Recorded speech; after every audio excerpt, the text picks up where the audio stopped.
please welcome the incredible Felicia Romero. Hello. Oh my gosh. I am so excited to be here. I know we were kind of catching up right before this episode, and I just excited to have some girl talk. Some girl time. We're talking about some iced coffee in the middle of winter. I know. And I'm in Arizona. And but hey, if it drops below 70 degrees here in Arizona, and born and raised, I am like right now I have a blanket over my lap. I'm in long sleeve. Like just before I was like all bundled up. I'm cold if it drops below 70. So here's what's interesting about the difference between like a Canadian home and a home in Arizona when it doesn't get cold is that our homes are built to heat in the wintertime. And so while it can be cold, most of the time it's just the nature of the house to be warm. Yeah. Right? Yeah. Interesting. Our home stays, we don't have our heater on. We do have like some different like fireplaces and different things like that, but our home is pretty like well insulated, especially because we get so hot in the summer. So we do have pretty good insulation, but I just think I'm a wimp. Like I can't do the cold plunge. Like I ordered a cold plunge for my backyard. I'm like, why did I love doing uncomfortable things. But like, I'm not like a fan of it. Like I'm literally cursing the whole time I'm getting in, and I know the benefits. And I think that's what keeps me going, is because I know the benefits of it. It's just torture for me. I do not like being cold. Yeah, but it feels so good after you warm up. True. Very, very true. But I'd rather just have like a sleep blanket. Yeah, you're right. Every single time. It's kind of like we go skiing a lot and the top of the mountain is always so cold and windy. Mm-hmm. And we get up there and we're like, why are we doing this? And then we hit those runs and we're like, wow, this was amazing. You warm up instantly. Yeah, your body does warm up. That is true. That is true. Because I will play. We have a pickleball court that we just built in our backyard. And we've been inviting friends over at night, like at the end of the night. And we have lights out there and everything. And you're cold at first, but once you start playing, you're like, this is amazing. I'm outside, I'm playing, like it's great. But yeah, once your body starts warming up, I think it definitely helps. Oh, totally. I love it. Okay. So let's jump into this. Yes. What are some of the cool accomplishments you've had in your entrepreneurial career in the last 5 years? Because you sold business, you've kind of jumped into the online space. So tell us really quickly about those wins. Absolutely. Just to kind of backtrack a little bit, I opened up my first gym at the ripe old age of 21. And so for the last about 15 years, I owned gyms and sold my last one. So during that time, I had 3 gyms that I had opened from like 2001 to about 2016, 2017, selling my last gym in 2017 to actually someone that worked at the gym for me. And so what happened was, the last 5 years, I just started to become, and I'm sure a lot of the women listening right now who are in entrepreneurship have dealt with pivots, right? Whenever something isn't aligned anymore, we have to have that discernment of like when to step away. And for me in 2017, I sort of didn't want to be married to my business anymore. And I didn't love the idea of, I love brick and mortars. I love building culture and building a business. But that business model wasn't aligned with me anymore. And so I sold in 2017 to fully go to the online space and really just do the things that I really love to do, which was always at the heart of it, help people with their health, their wealth. Well, now specifically, like as of recent, is their wealth. But yeah. And so the last 5 years, gosh, I've been able to not only maximize my efforts, but also my time. I got a lot of that time back. So in the last 5 years pivoting, I've been able to start my podcast in 2019, the Hi Felicia podcast. I have built multiple online businesses. I have a consulting. I also have a corporate wellness virtual business that I run as well. And it's been a lot of fun. It's been a lot of fun to do the things that still really light you up, but not have to work these crazy hours in order to do it. So yeah, it's been a lot of fun. I'm hearing you on that. So I used to run a bigger PR agency. Now I do more small. The funny thing is, and I've said this before on the show, is that I used to run a 12-person team with clients from all over the world, of which I still have clients from all over the world, but I have a very small team. And I pay myself the same amount, if not more, now than I did back then.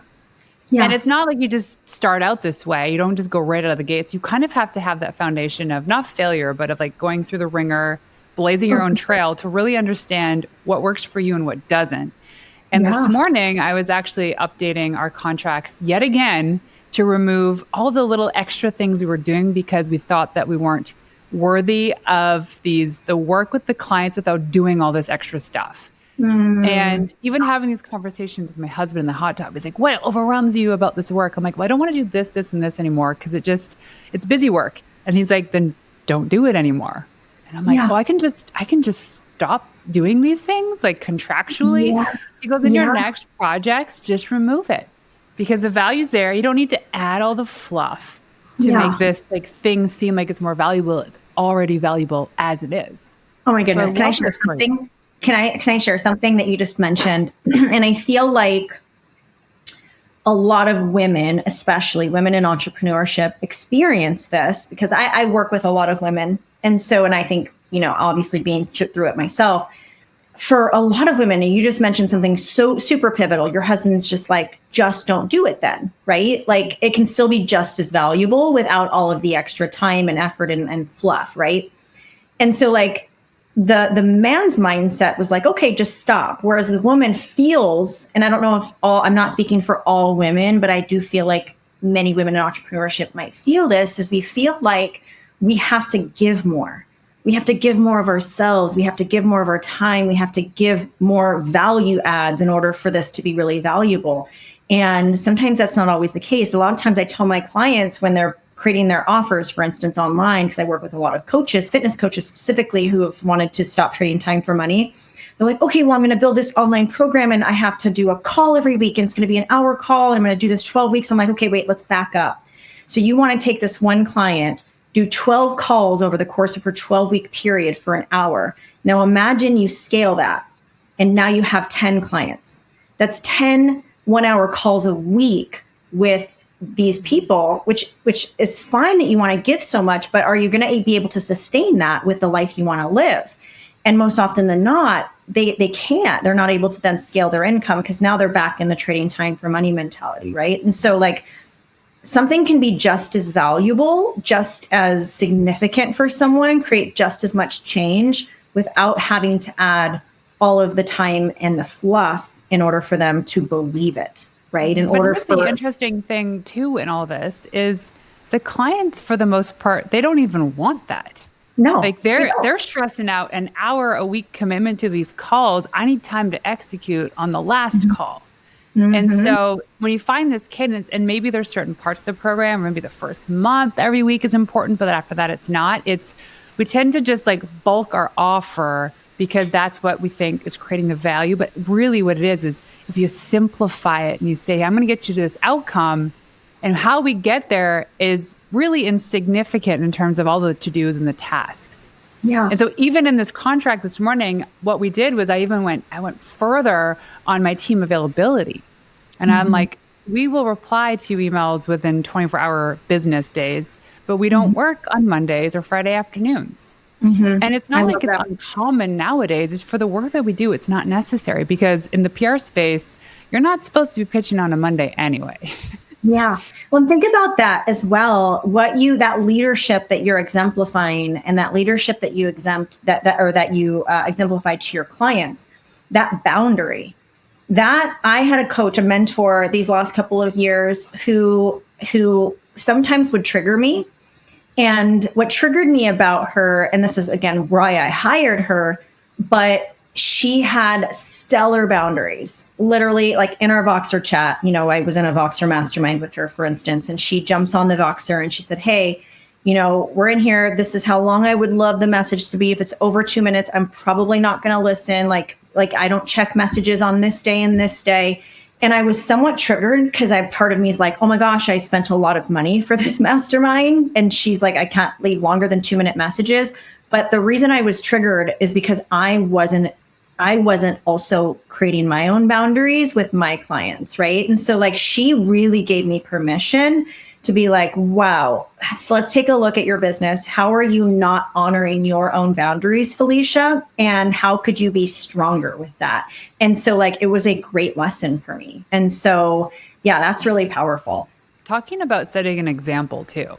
And the work that we do, we have the opportunity to essentially pick who we work with. pick who our customers and clients are. And what we put out there in terms of our messaging and positioning attracts those right people that we hope. And that we are in this position of leadership to set the example for how you can run business. Like the 9 to 5, Monday to Friday is a construct of the Industrial Revolution. We don't have to work 40 hours a week to reach a goal. We don't have to go and work out 3 hours a day or 3 hours, 3 hours a day, every day of the week in order to be fit and healthy. That's just absurd. And so within reason, how it's relevant to business, it's the same thing. We don't have to be working all these days. And matter of fact, even Cal Newport will say that if you are in a creative space, which I'm in, and you are in too, it actually does you a disservice by working so much because then your work becomes crap and you don't want that. Yeah, I totally agree. I absolutely agree. And, Jim Rohn says this, he's like, in order to attract more quality leaders, and I see this a lot in the online space. Again, I work with a lot of coaches online who are wanting to attract people who are ready to pay for their services, right? And what you often see is you see these people, especially, men and women, but like, oh, I'm just not attracting the people who are going to pay for my services. I'm not attracting people who are ready and willing and want to change their life. And I often go back to like, who are you being, right? Because in order to attract quality people, quality leaders, we also need to be a quality person, right? And so like we always have to work on building our own personal growth and really, discern like how are we showing up in this world? How is our marketing and messaging? Who are we attracting based on that marketing and messaging? Because 9 times out of 10, you could have a great program, a great offer, a great mastermind, retreat, business, a product, whatever it may be. But if you're not also showing up in this embodied way, people can really fish through that, which I feel like that's some of the things that are changing in 2024. I often hear like, oh, it's so much harder to be seen in the online space. I'm just not making the money I did in like 2020 and 2021. And I said, well, I don't think it's necessarily harder. Yeah, maybe harder if that's your perspective. I just think the buyers are becoming more in tune with like authenticity. And they're really wanting to really line up with a brand and business that is really true to their core values as well. And so like, that's why more than ever, I think, you're going to see a lot of in between the brand and business and the product and offers that they're creating. A lot of it coincides, right? So yeah. It's all about simplicity. So I love this, especially this time of year, talking about goals, and a question that I love and can't wait to hear your answer to this is really understanding like, how are you stubborn about your goals, but flexible in your methods to implement, to actually achieve those goals? I love this question so much because this is something that I've really seemed to have harnessed these last couple of years, stepping a little bit more into the feminine energy. And what I mean by that, when I say masculine energy and feminine energy, I'm not really talking gender roles or gender stereotypes. What I'm talking about is a type of energy that you exude when you approach your business. And so for me, being in the gym industry for so long, was in that very hustle mentality, up at 4 a.m., like, really adhering to that mindset of like work more, sleep less. Like I literally used to wear my team hustle like a badge of honor. And, when I hit burnout and realized like things have to change. Now, it doesn't mean that my goals and intentions have to change. I can still set out to want to make a 7-figure business or help as, 500 humans this year or whatever it may be. But I have to be flexible with my methods. What that means is, okay, I have a launch plan ready and I have the goal set. But let's say your launch isn't going as you planned. You have to be flexible to change the method in which to get there, because there are so many ways to the top of the mountain. There's so many ways to get to the top.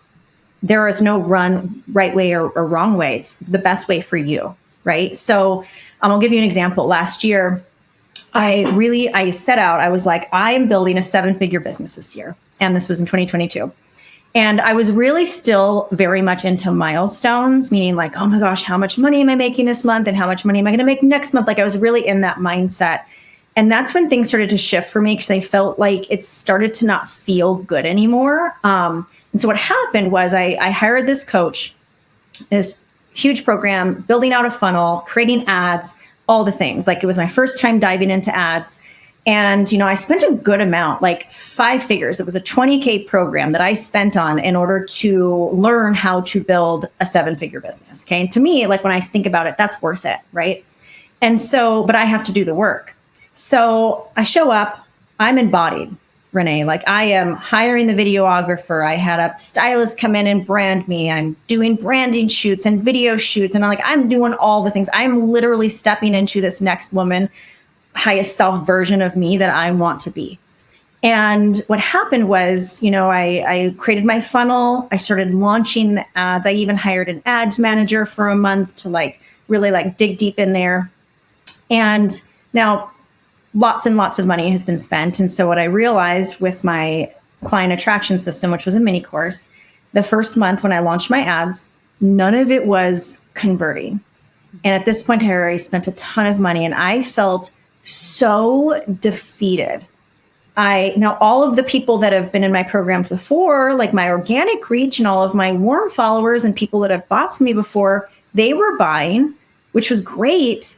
But the ads and the things that I thought were going to scale me was not. And it was a hard lesson. I remember feeling so defeated. I remember feeling so down. So often I actually was an avoidant tendency. Like I didn't want to even look at it. And, then the thoughts start coming in. Should I drop my price? Should I do this? Should I do that? Like the normal things that pop in your head. And then I remember thinking no, people have bought this. So there's proof of concept. People are buying this product. So I had to go back to the drawing board. And this is where we're flexible with our methods. I had to create this neutrality within me to look at the data, to look at my business, to say, oh, wow, okay, let me dig in there. And I realized people are popping off at about 20 minutes into this mini course. They're not even getting to the meat, which the mini course, unfortunately, was an hour long.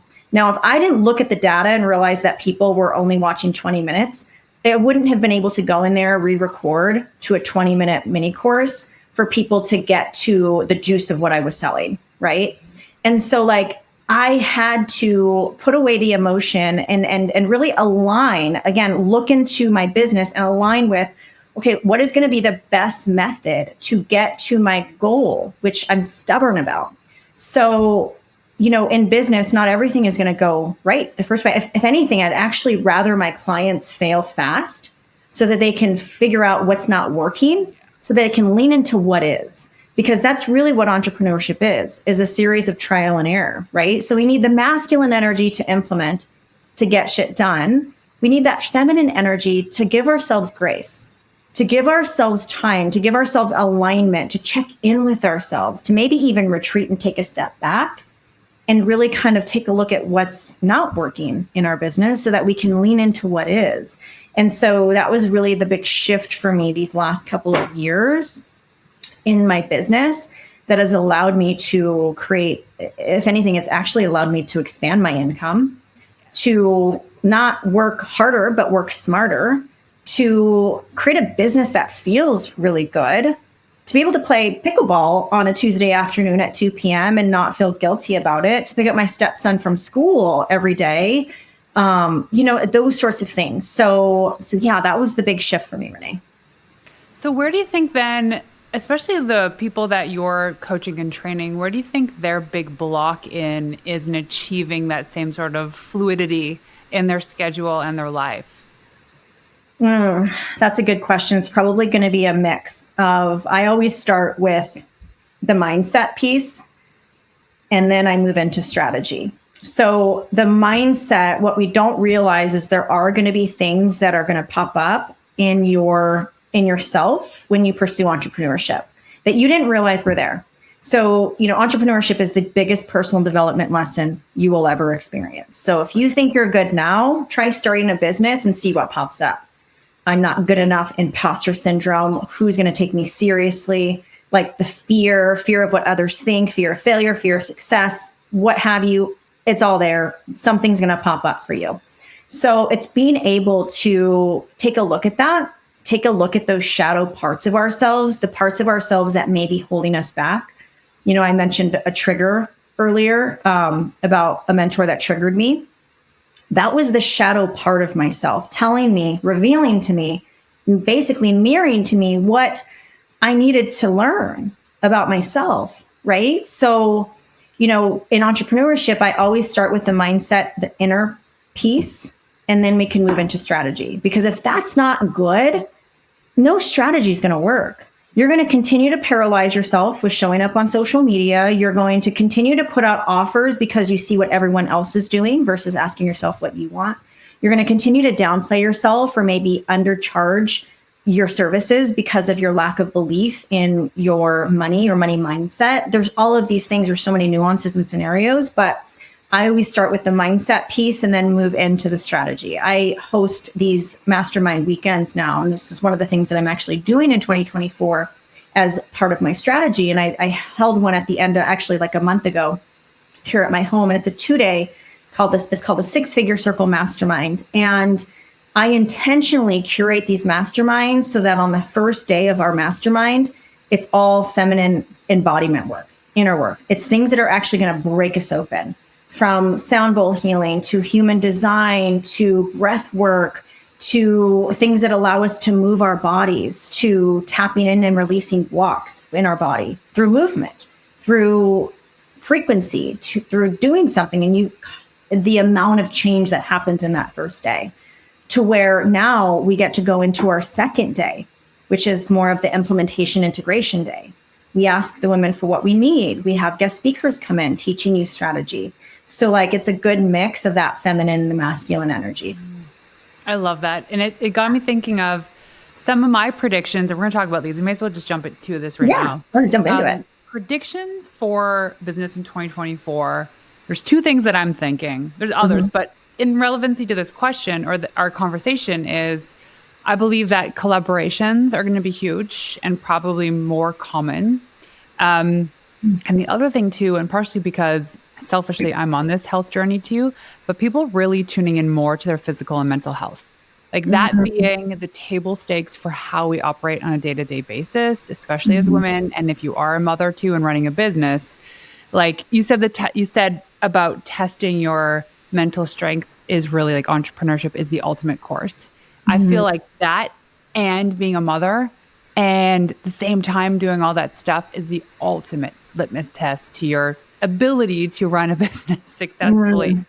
But the predictions for 2024, for me, it's all about building authority. And it's not like, oh, I have to run a seven-figure business. Oh, I have to make it to my first $1 million. That's great.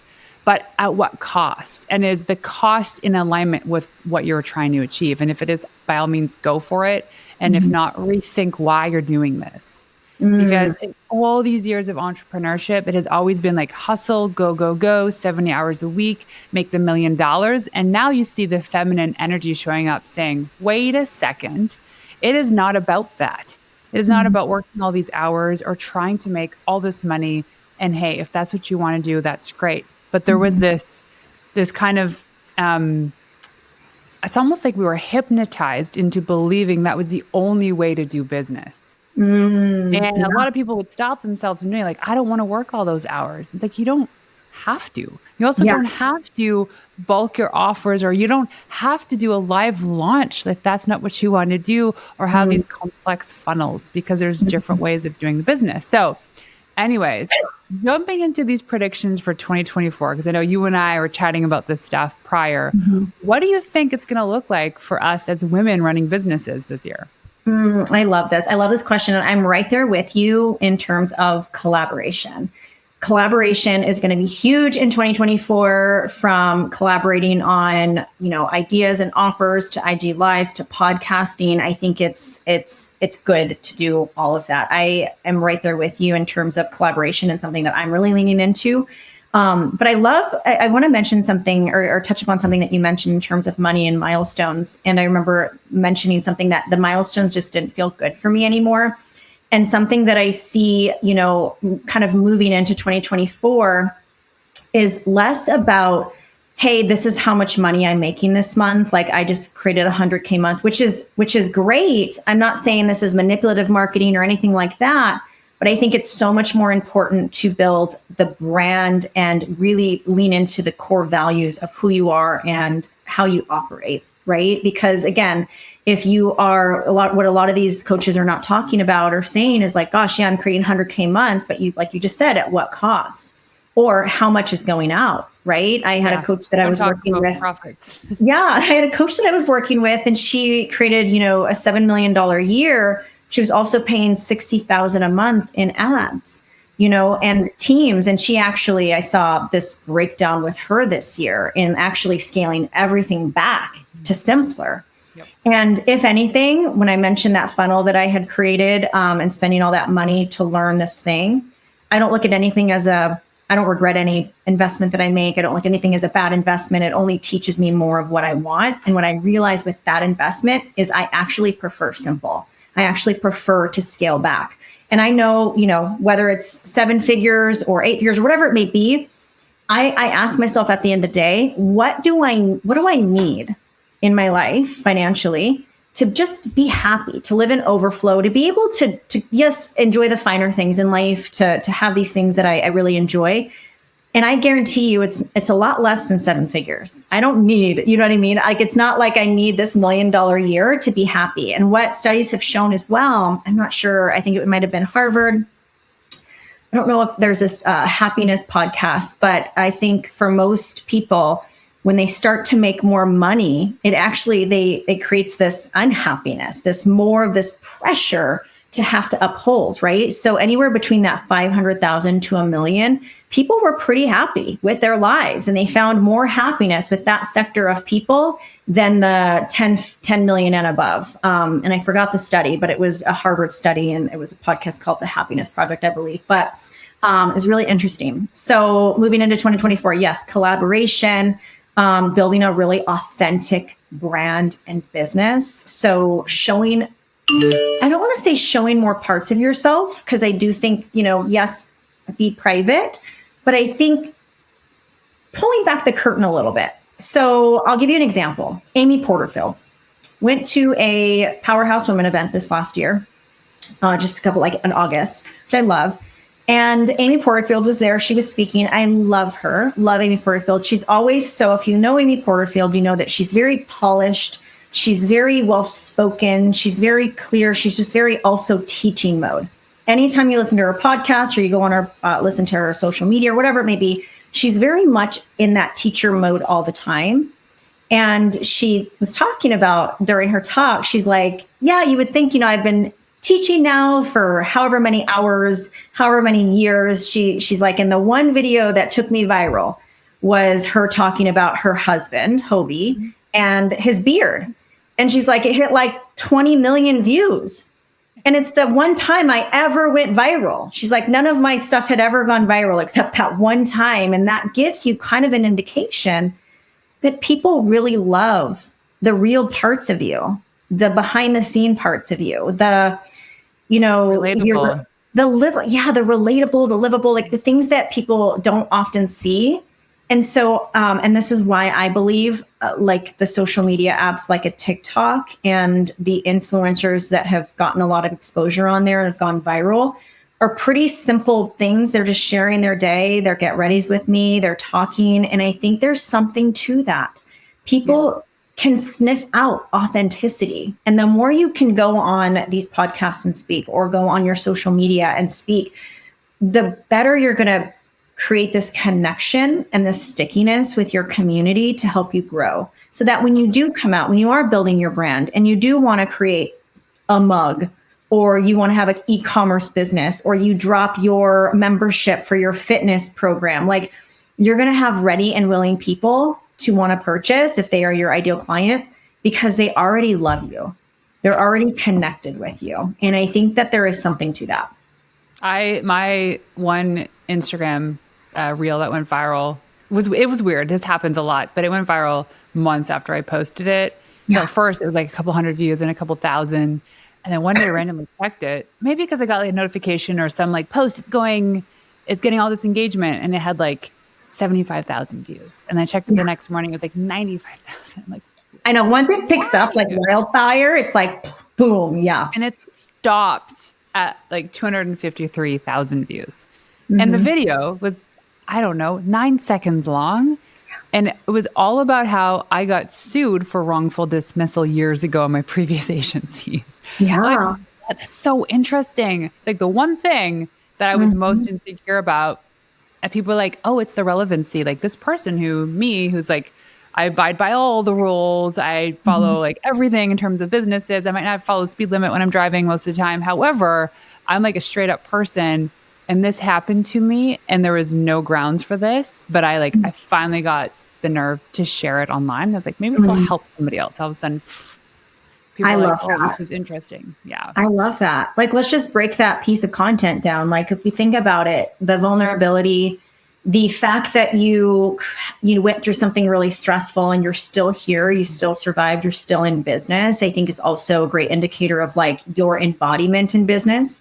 You being able to get through something really hard and still be here. And I think a lot of people need to see that, because a lot of people are so fearful of failure. They're so fearful of those things. I've been sued twice, unfortunately, in my business. And it was so random. Someone didn't sign. Insulting.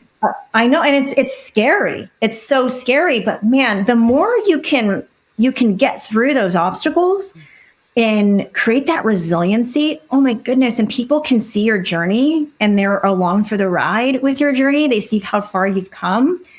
They are more likely to trust you and you are more likely to be the authority. And you mentioned authority content. When you share those things, when you share your failures, I do believe that is creating authority content. You are not only you've been through it, but you've known how to navigate it and now you can help others. Right. And so like there is definitely something to that. So the get ready with me mornings, and people that don't know what this is essentially it's like for mostly it's women like maybe doing their hair, putting on their makeup in the morning. They're just talking about opinions or something that happened in their life. It could be business related or not, because it's unscripted and because you're literally seeing the person without makeup or polished. People are like, oh, that's what she drinks in her coffee, or that's the kind of makeup that she uses. And I know some people are like, but what does that do for business? That's not going to close a deal. No. And kind of like how PR works is you never measure the success of PR based on your revenue or sales. It just doesn't work like that. If that was a really important metric to you, then you would run paid ads because you can clearly see what's working and what's not immediately. But with these like get ready with me mornings on social, you end up kind of falling in love with the person. And then you end up by default probably trusting them and you like them. And guess what? You do business with those you know, like, and trust. Yeah. And if it means putting your makeup on 5 days a week for 20 minutes on live and that works for you and you love it, like Jen Gottlieb is so good at that. Yeah. And I'm like, at first I'm like, oh God, here's another get ready. But then I'm like, oh, she's talking about her move to Miami and like her book launch and all this stuff. And it's like, you start to get this kind of under the hood understanding of this person to the point where you know just as much about her that probably some of her besties do. So now you feel like you have this connection with this person. And this is just an example. I'm not saying this is for everybody. I certainly can't do it. I would be fumbling over my words because in the morning, I'm thinking about, did my kids pack their lunch? Did the dog go out for a poo yet? Like, oh no, I have to get, air put in my back left tire because it's flat. I'm not thinking clear in the morning. Yeah. And again, this is back to, and I love that you said that. Thank you. Because those who are listening, like if this isn't your jam, this isn't something that you feels, and I think again, back to discernment, is this because this is just not you? Or does this make you feel really scared and uncomfortable, right? And sometimes it is good to do some scary and uncomfortable things. Maybe you give it a try for 30 days just to see. Trial and error. See if you can do it. See if you start to like lean into it. But again, back to alignment. I don't necessarily do those things because again, back to like, yes, like we have my stepson 3 mornings a week. So I'm getting him ready for school and I'm doing those things. And I actually don't start my day. It's a strong boundary for me till about 9. I'm not really pulling out my phone. So, it's works.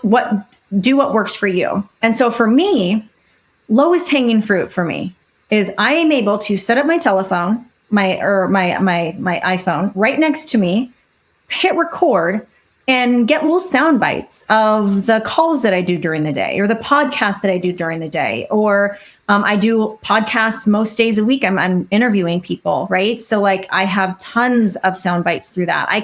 That's easy for me. I can do that. I can lean into that. So again, find what works for you and what's alignment with, your business and your life. But if you're not sure and it's something that you've never done and you just don't know, give it a try for 30 days. What is it going to hurt? If anything, it's going to help you. Right.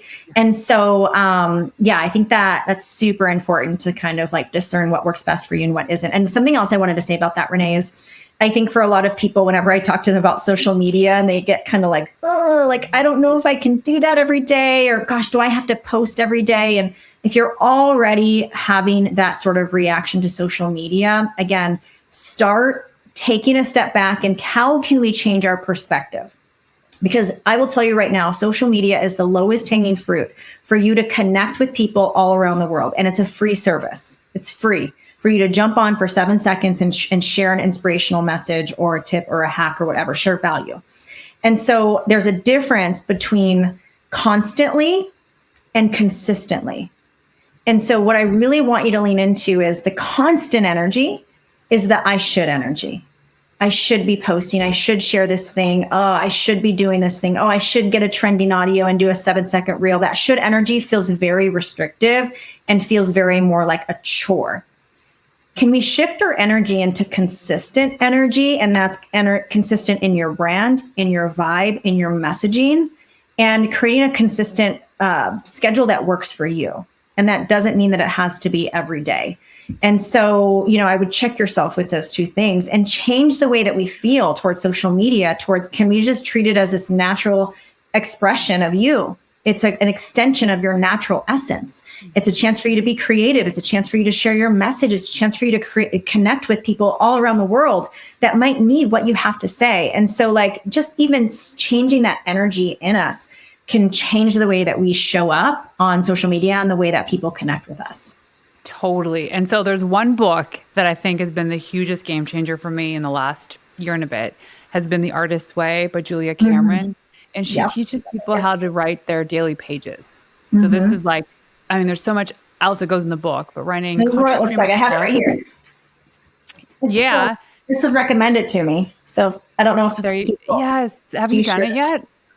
I got this a couple months ago and I haven't really dug in, but I want to, and I'm really excited to. Oh yeah. So that was one thing that helped me with my radical reinvention in the last couple of years. And it was just conscious stream of thought every morning, 3 pages. And it's some days I'm like, I love hot coffee.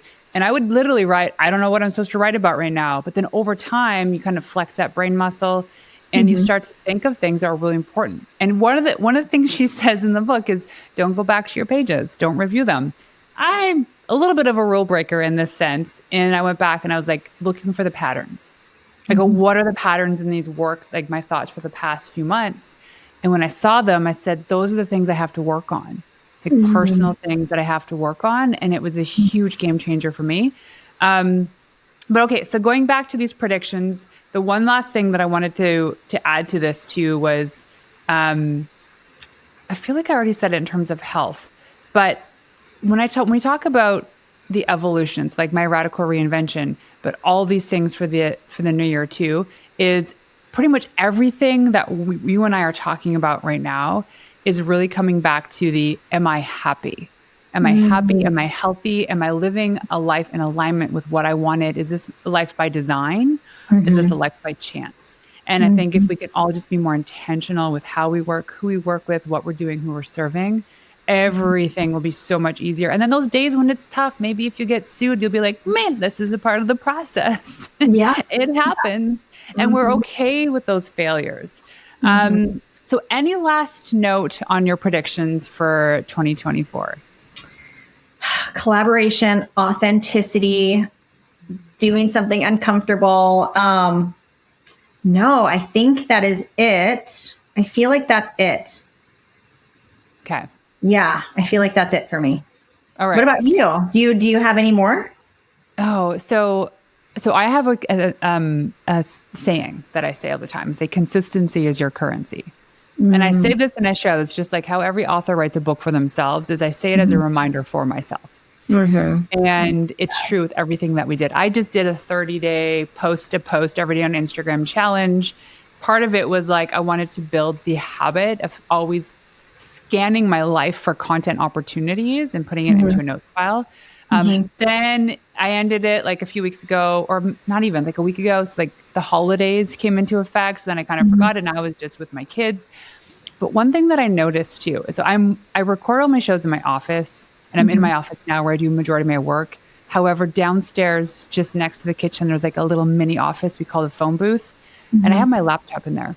But over the course of the last couple of weeks, I've actually left my laptop at our place on the mountain because I have this computer here. But it forced me to actually just spend more time with my kids, because for me to come upstairs into this office means it's dedicated time. So I'm away from the dog and the kids and the bustle of our life. But not having that laptop there, I couldn't work because I was, and guess what? Nothing in my business changed. I didn't go back. I wasn't like behind on tasks or anything. When I sat down, I was more intentional. So for 2024, I think we all need to be more intentional with what it is that we're doing, and that busy work isn't going to help us. No. Yeah. I know you mentioned something about, creative people. The busy work actually hurts us. It hurts our creativity and it drains us. I don't know if you've ever felt this, and maybe your audience can, the listener right now can relate, but have you ever like gone through your day and at the end of the day, you're like, gosh, I'm so tired. I feel so like burnt out, but what did I do today? Like, what did I do that actually moved the needle? And when you lack clarity, when you are spinning the wheels and you're not clear on what to move forward, or you're not clear on what exactly you're working on, or you're doing, the activities that are going to move the needle in your business, you'll realize that you waste a lot of time doing things that are actually just making you really tired. Because indecision is also a decision, and indecision will also create tiredness within you, a burnt out feeling. And when you wake up and you have clarity and you have purpose and you know exactly what you need to get done, you can get it done with very efficiently and with energy and excitement, especially when you enjoy what you're doing. And so, it's not to say that you're going to enjoy every part of your business. There's going to be some things that you have to do that you just don't love. I don't love writing sales pages, and I don't love doing some of the things that I do, but I do them because I know that it produces income and it helps me connect with the right people. So, I think that is such a powerful lesson. Thank you for that. So like having a strong self-care intention setting, even also changing the conversation about what self-care is. Like having a bath, it's great. Going for a walk is great. But I think it's like, you don't just schedule this 30 minutes a week to have your self-care moment. It's like, it's in those micro moments in the day. It's like, you're exhausted at the end of the day and you feel like you didn't get to your to-do list. You didn't get through all the things that were important. But like, have you looked at your to-do list? Are those things really needle movers? Like they say, if it's your job to eat a frog, it's best to do it first thing in the morning. And if it's your job to eat 2 frogs, you're supposed to eat the biggest one first. Yes. Why do we avoid eating the frog? What is it about? Like for me, my frog is the pitching. Getting in that is the most important thing when it comes to doing PR. Why is it the one thing that I'm just like pulling back on? So I finally figured it out. And guess what? It's not necessarily the work that I have to do. My business has to do it. I don't have to do it. So now we're looking at like delegation and buying back your time. That is the best. It's not hard. It's really not hard. It's not. Okay. So I have one last question for you. When I ask you what it means to be a wild woman, what is that to you? Ooh, I love this. A wild woman is showing up completely unapologetic in all of her passion, all of her desire, and not caring what people think. She's in her lane and she's focused and she's changing the world. I love it. All right, Felicia. So if people want to go online to follow you or find you, where can they go? You can go to hang out on Instagram. So at Felicia Romero. I also have a website, FeliciaRomero.com. You can find out information on the mastermind weekends. I also started hosting goddess yoga certification retreats. I got master trainer certified. And that's what a wild woman to me is, a woman who is in her most authentic self practicing goddess yoga. Like she's in her goddess energy. And that's another, we didn't touch upon it, but that's something I did this last year for my 41st birthday. I became master trainer certified.